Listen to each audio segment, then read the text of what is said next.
Family is supposed to be where we find love and shelter.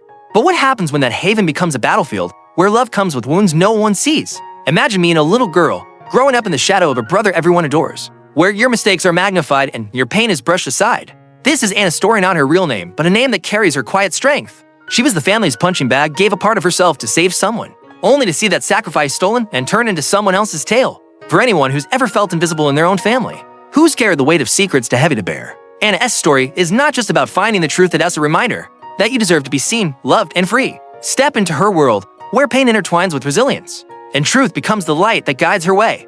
Family was supposed to be a safe haven, but for Anna, love always came with conditions, and loyalty often felt like a trap.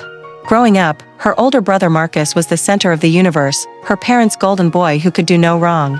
Anna, meanwhile, was the family punching bag, always taking the hits, always blamed for not reacting properly. One winter night when she was just 10, Marcus locked her out of the house during a brutal snowstorm because she farted near his bathroom. She begged to be let in, but Marcus just laughed from behind the glass. With nowhere else to go, Anna curled up in the garden shed, shivering under a bag of potting soil to stay warm. The next morning, her mother found her, frostbitten toes, barely conscious, but instead of comforting her or confronting Marcus, she scolded Anna for tearing the soil bag. The spilled dirt was somehow a bigger tragedy than her frozen feet. That moment taught Anna a harsh lesson. Her pain didn't matter as much as Marcus's comfort. Marcus's influence didn't stop at home. In high school, he spread a rumor that Anna was adopted from a clown family, his cruel explanation for why she was so weird. The rumor caught fire, and kids laughed, pointed, made her feel like an outsider in her own skin. Marcus's girlfriend, Sarah, joined in, honking at Anna in the hallways, turning every walk to class into a gauntlet. But Anna found refuge in a pediatric oncology ward where she volunteered. Reading Harry Potter to kids battling cancer, sneaking them extra Jell-O cups, she felt human. Those kids didn't care about rumors or clowns, they just wanted her stories, her kindness. In their eyes, Anna found a piece of herself, a purpose that kept her going through the isolation at home and school. Years of reckless living caught up with Marcus, and his kidneys failed. He needed a transplant to survive. The family turned to Anna, not with a question, but an expectation. At 17, still a minor, she wasn't asked if she wanted to be tested as a donor, she was told when her appointment was. When the results showed she was the only match, the doctor pulled her aside and asked if she was being pressured. Anna wanted to scream yes, to run, but the words that came out were, "I want to help." In that moment, she solidified her role as the family punching bag, not out of weakness, but out of a love she couldn't quite explain. She agreed to donate her kidney, but with one condition: Marcus could never know it was from her. She wanted her sacrifice to be hers alone, a boundary she could control.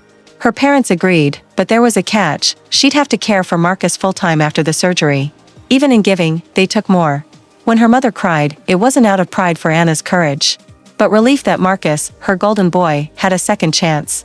Anna's sacrifice was just a means to an end. After the surgery, Anna became Marcus's full-time nurse for 6 months of hell. He didn't know she was his donor, but that didn't stop his cruelty. He threw bedpans at her, called her defective, useless. Sarah visited daily, planning their wedding while Anna cleaned up Marcus's messes, literal and otherwise. They talked about their future, their love, while Anna administered his meds, biting her tongue so hard it's a wonder it stayed attached. One day, Marcus sneered, "Thank God my donor wasn't a loser," as Anna gave him an injection.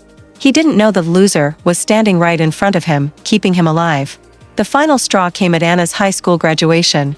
Marcus showed up drunk, shouting that the only reason she graduated was because the school pitied the slow kid. Her parents laughed. They laughed as their daughter's moment was stolen. That night, Anna left a note: "I'm done being your punching bag." Then she vanished. For 7 years, Anna built a new life. She worked at a pediatric hospital, surrounded by kids who reminded her of the ones who'd given her purpose in high school. They didn't care about her past, her scars, or her family's lies. They cared about her stories, her kindness, her extra Jell-O cups. For the first time, Anna felt free, not just from Marcus but from the weight of being the family punching bag. But families have a way of pulling you back. Her parents tracked her down, claiming her grandmother was dying. Anna, still carrying that 17-year-old heart that gave a kidney to an abuser, went back, despite knowing her grandmother's dying was a family joke spanning 2 decades. There was no dying grandmother, it was a lie to lure her to Marcus's engagement party to Sarah, the honking witch from high school. At the party, Sarah stood in the spotlight, telling everyone she'd donated her kidney to save Marcus. She'd crafted a fake scar, a fake story, and the room ate it up. Anna's sacrifice, her pain, her recovery, her silence, was now Sarah's fairy tale. Her parents, knowing the truth, let the lie shine to protect Marcus's happiness. Later that night, Anna overheard Sarah bragging to her bridesmaids. She'd found out Marcus had an anonymous donor, dug into hospital records, and saw her chance to play the hero. She even mocked Anna for being pathetic enough to donate anonymously. Then Sarah found Anna on the porch and whispered, "Must be hard watching him love me for something you could never do." That was Sarah's mistake. Anna wasn't just the family punching bag anymore. She was a woman with proof, surgical records, consent forms, recovery notes, all with her name. And Sarah's wedding was 3 weeks away. Anna smiled, but it wasn't an empty smile. It was the smile of someone who'd found her power.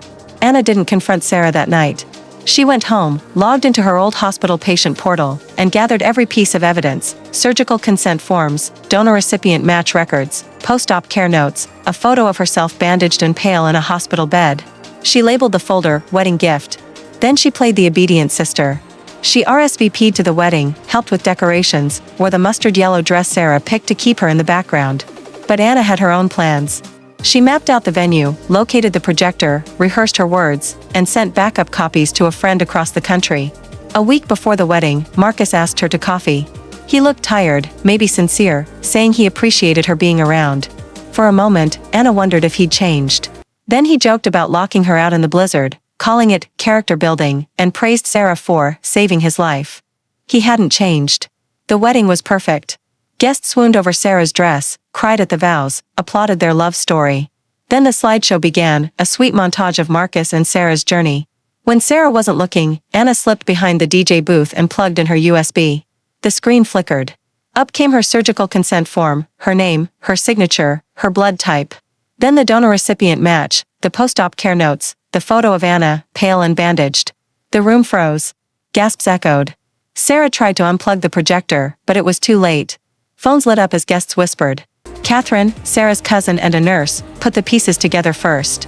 Marcus's eyes darted from the screen to Anna to Sarah. Realization hit him like a freight train. Sarah opened her mouth, but what could she say? That she'd lied? That she'd stolen Anna's trauma? Marcus picked up the mic, then put it down. There was nothing left to say. The venue collapsed in slow motion. Sarah stood alone, her dress wrinkled, her curls unraveling, her foundation streaked with tears. Her glittering, tragic love tale dissolved on the dance floor. Catherine pressed her card into Anna's hand, whispering, "You did what needed to be done." Guests left in clusters, some stunned, others angry, some retrieving their gifts. Marcus pulled away from Sarah's touch, a gesture that told everyone the rupture was real. Anna walked out, heels clicking on marble, each step shedding years of carrying her family's secrets. She was free. The aftermath was swift. Sarah's social media vanished overnight. She moved back in with her parents, her honeymoon canceled, her registry refunded. Marcus started therapy, got sober, and cut contact with their parents. He sent Anna a check, estimating the worth of her surgery, her sacrifice, her silence. She tore it in half. Some things can't be repaid with money. Her parents tried to rewrite the narrative, claiming Sarah manipulated them too, but no one bought it. Too many had seen Anna's records. Catherine and Anna stayed in touch, even hosting a seminar on donor ethics together. Anna returned to her hospital work, to her kids, to her Jell-O cups. Her scar wasn't shame anymore, it was proof of survival. Anna found peace, not in revenge, but in truth. She reclaimed her story, her life, herself. Her young patients didn't care about weddings or betrayals, they cared about princesses, dragons, and Jell-O cups. Lily, a chemo regular, asked why Anna looked taller. "I slayed my dragon," Anna told her. 6 months later, she ran into her father at a grocery store. He looked older, grayer, started to speak. Anna shook her head and walked away. Some things didn't need a conversation. Her therapist asked what her 17-year-old self would think of what she'd done. Anna said she'd be proud. She hadn't just given a kidney, she'd reclaimed her damn story. Life settled after the wedding wreckage. Anna stopped waiting for another blow to land. She went out more, coffee with friends, game nights, small things that reminded her what it meant to be surrounded by people who didn't rewrite her story. She dated a little, nothing serious, but with people who knew her truth from the start. Her scar was no longer pain, it was survival, proof.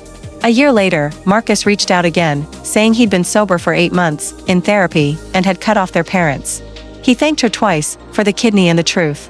Anna didn't respond. The message wasn't for her, but for the sister he'd never known. Her parents' voicemails about healing went ignored. That bridge was ash. Catherine and Anna met for coffee. Catherine confirmed Sarah used hospital contacts to discover the anonymous donor, crafting her lie for a noble narrative. Marcus, oblivious, had bought it all. Anna's work became her haven again. Lily, now in remission, asked if the mean lady ever lied again. Probably not, Anna said. Some people only have one big con before the world stops playing along. Lily grinned, her cheeks sticky with mint chocolate chip ice cream. You're like a princess who doesn't need saving, she said. Anna laughed. Something like that. She kept volunteering, reading stories, handing out extra Jell-O cups, reminding kids their scars were just chapters in their skin, not shame. She wasn't a victim or a hero. She was free.